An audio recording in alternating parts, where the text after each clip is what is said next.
जय भीम साथियों, मैं विजय कुमार विद्रोही,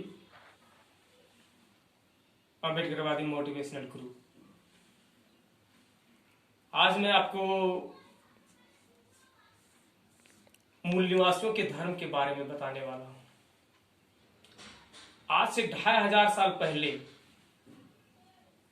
मूल निवासियों को कौन सा धर्म था? अगर हम खोजबीन करें तो पता चलेगा कि कोई भी धर्म नहीं था। लेकिन अगर और पीछे चले जाएं, जब हम इस देश के सिंधु सभ्यता के लोग जो हमारे पूर्वज थे, क्या उनका भी धर्म नहीं था?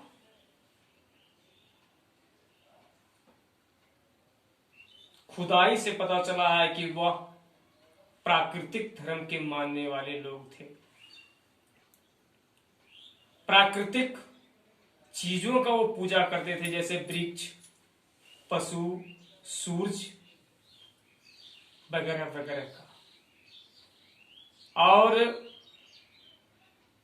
जब इस देश में आर्यों का आगमन हुआ तो आर्यों ने अपने साथ एक धर्म लेकर आए जो सनातन धर्म के नाम से प्रसिद्ध हुआ, जो यज्ञ और बलि तथा जाति और वर्ण आधारित था।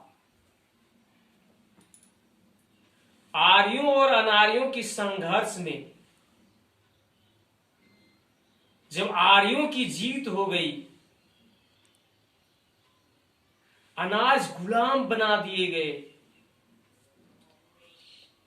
तो सबसे पहला प्रतिबंध उन्हें जो लगाया गया वह था धर्म पर प्रतिबंध। यानी जो प्राकृतिक धर्म मानते थे उस पर प्रतिबंध लगा दिया गया। अब उनका कोई अपना धर्म नहीं रहा।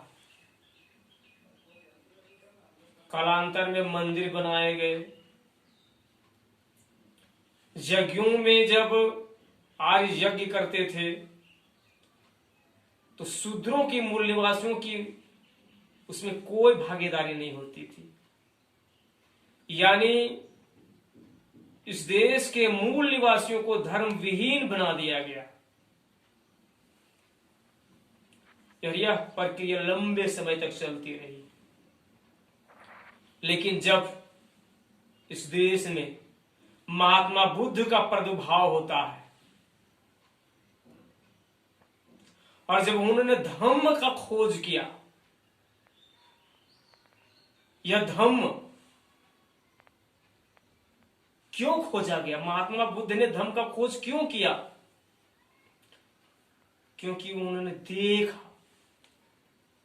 कि इस देश में मूल निवासी समाज है, बहुजन समाज है, जिसकी संख्या बहुत बड़ी है और जिसको शूद्रों की संज्ञा दी गई है। उनको धर्म से बहिष्कृत किया गया है। उनका कोई अपना धर्म नहीं है। सनातन धर्म केवल पुरोहितों का, क्षत्रियों का धर्म बन के रह गया था। तब महात्मा बुद्ध ने बुद्ध धर्म में सबों का प्रवेश देना शुरू किया। 2500 साल के बाद इस देश के मूल निवासियों को अपना धर्म मिला और पूरे वंचित समाज के लोग, अनार्य समाज के लोग, द्रविड़ समाज के लोग, जिनका कोई धर्म नहीं था, सब बौद्ध धर्म में दीक्षित होने लगे और सबों ने बौद्ध धर्म स्वीकार किया। फिर समय का चक्र घूमते घूमते चंद्रगुप्त मौर्य का काल आया और देश अखंड भारत के रूप में जब परिवर्तित हो गई, चंद्रगुप्त मौर्य का पत्र सम्राट अशोक ने जब विश्व विजेता के रूप में अपनी धाक जमाई और फिर बौद्ध धर्म स्वीकार कर पूरे दुनिया में धम्म का प्रचार प्रसार शुरू कर दिया।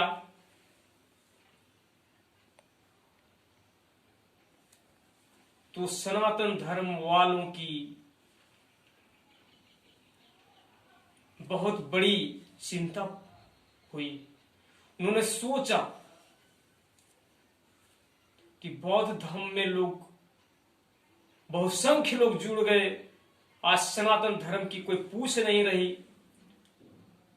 तब उन्होंने धीरे धीरे धर्म का दरवाजा खोला और कुछ वैश्यों को और कुछ अन्य लोगों को धर्म में स्थान देने लगे और समय का गति घूमता गया। सम्राट अशोक के अंतिम वंशज वृद्धरथ ने बौद्ध शासक के रूप में शासन किया और उसे पुष्यमित्र शुंग ने मारकर भारत में पुनः सनातन धर्म की प्रतिस्थापना किया।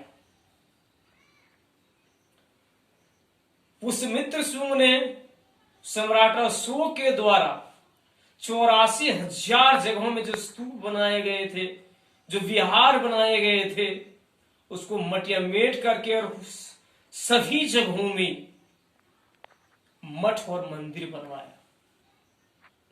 खास करके मंदिरों का निर्माण किया। बौद्ध मठ को समाप्त करके मंदिरों का निर्माण किया। आज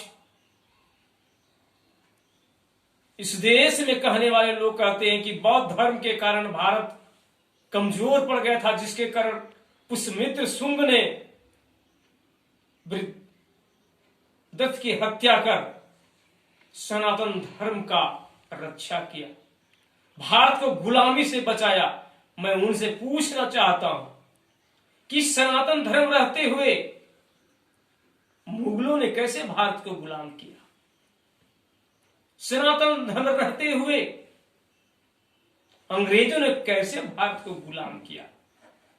सनातन धर्म रहते हुए चंगेज खान ने कैसे भारत को लूटा? सनातन धर्म रहते हुए छोटे छोटे समूह में आकर के आक्रमणकारियों ने मंदिरों को कैसे लूटा?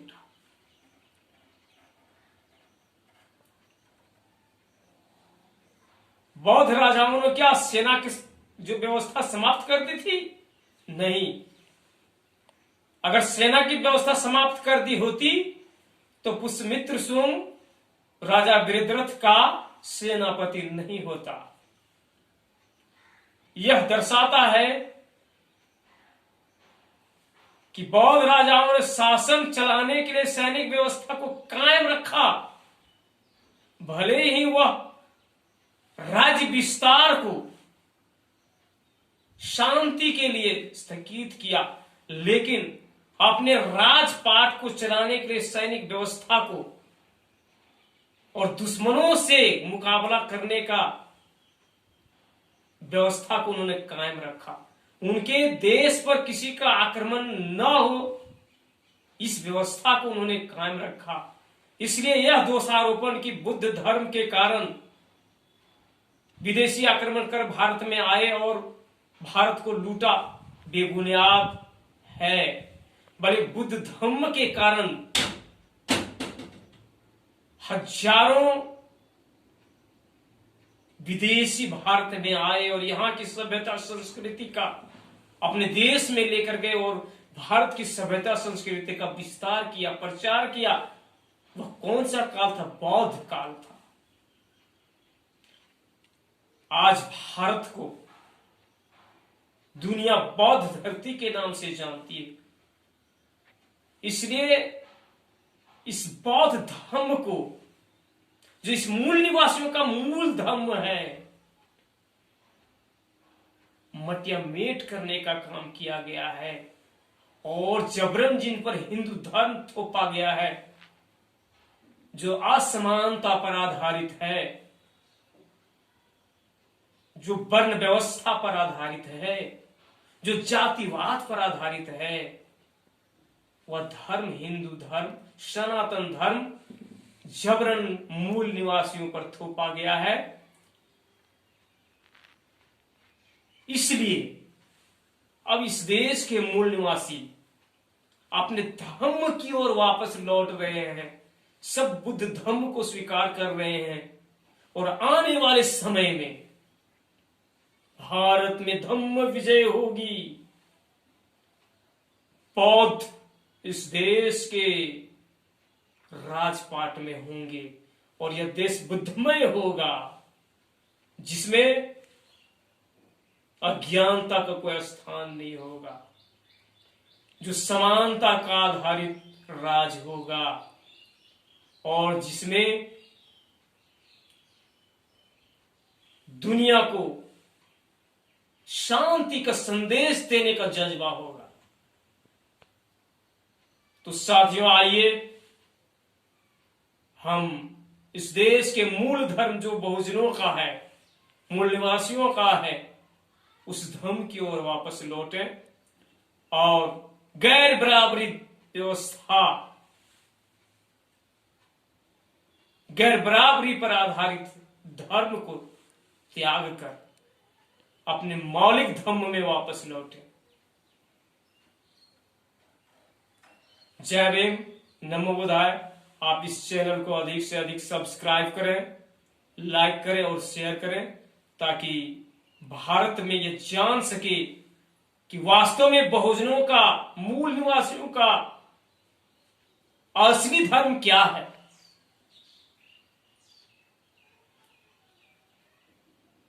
बौद्ध, बुद्ध, बुद्धमय भारत। नमो बुद्धाय। जय भीम।